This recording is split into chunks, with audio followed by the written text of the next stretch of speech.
ক্যান্টনমেন্টের ভেতরে কি হচ্ছে, কি ঘটতে যাচ্ছে, সেনাবাহিনীর ভেতরে কি হচ্ছে, 22 জন সেনাবাহিনীর অফিসারদেরকে গ্রেফতারি পরোয়ানা, তাদের বিরুদ্ধে চার্জশিট, এসব সমস্ত কিছু মিলে বাংলাদেশ একটা উত্তাল অবস্থার ভেতরে পতিত হয়েছে। সারাদিনই এই প্রশ্নগুলোর সম্মুখীন হচ্ছি এবং খুব বিনীতভাবেই আমি চুপ থাকার নীতি অবলম্বন করেছি। বিশেষ করে সেনাবাহিনীতে কি হতে যাচ্ছে, মুভমেন্ট আপ হচ্ছে কিনা, সেনাবাহিনীর বিভিন্ন বিষয়ে চুপ থাকাটাই আমার কাছে এই মুহূর্তে শ্রেয়। যা হওয়ার সেটা মানুষ দেখতে পাবে।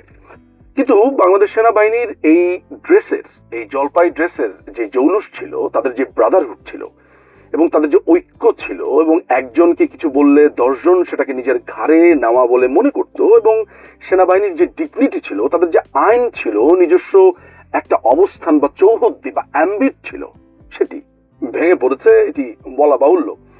শুধু সেনাবাহিনী কেন, বাংলাদেশের জুডিশিয়ারি, বাংলাদেশের এক্সিকিউটিভ, পার্লামেন্ট ডিসলভ হয়েছে, এডুকেশন সিস্টেম, ফাইন্যান্স, মেডিকেল ব্যবস্থা, সর্বোপরি পুরো সামাজিক বন্ধন 5ই অগাস্টের পরে যেভাবে মুখ থুবড়ে পড়েছে, যেভাবে এক ভয়াবহ গৃহযুদ্ধের দিকে আমরা ক্রমাগতভাবে এগিয়ে চলেছি। গৃহযুদ্ধ শুরু হয়ে গেছে, আসলে অস্ত্র হাতে গৃহযুদ্ধটাই এখন শুধু বাকি আছে বলে আমার মনে হয়।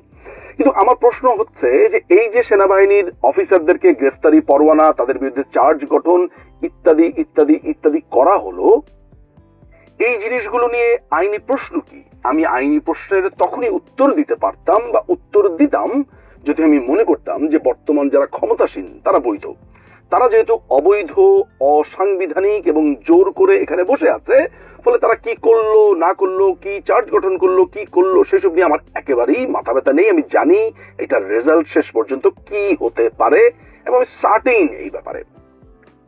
কিন্তু আজকে আমি একটা ঘটনা দেখেছি, যেটা দেখে আমি খুব বিস্মিত হয়েছি। সেটি হচ্ছে যে ঢাকা ইউনিভার্সিটির রাজু ভাস্কর্যের সামনে যেই সেনাবাহিনীর অফিসারদের ফেস্টুন বা প্ল্যাকার্ড বা তাদের ছবি সম্বলিত একটা অবয়ব সম্বলিত একটা প্ল্যাকার্ড সেখানে দাঁড় করিয়ে জুতাপেটা করা হচ্ছে, তাদেরকে নানান ধরনের ঘৃণা প্রদর্শন করা হচ্ছে, গালিগালাজ করা হচ্ছে, অর্থাৎ অলরেডি তাদেরকে দোষী সাব্যস্ত করা হয়েছে।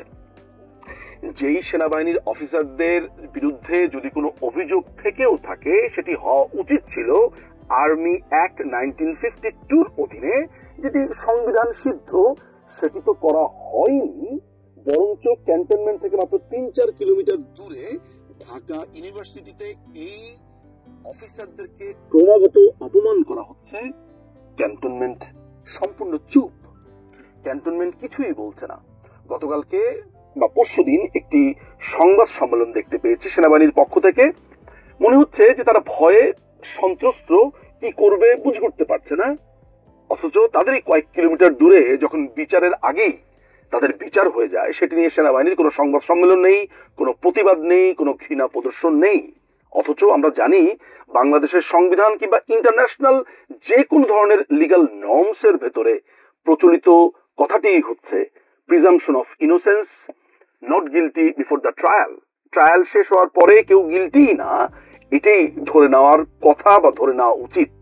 কিন্তু বাংলাদেশের ক্ষেত্রে দেখতে পাচ্ছি যে সার্বভৌমত্ব বা দেশের সার্বভৌমত্ব যারা রক্ষা করেছে, দেশের যেই এই অফিসাররা আছে, কৃতি সন্তানরা আছে, তাদেরকে অপমান করছে ঢাকা ইউনিভার্সিটিতে।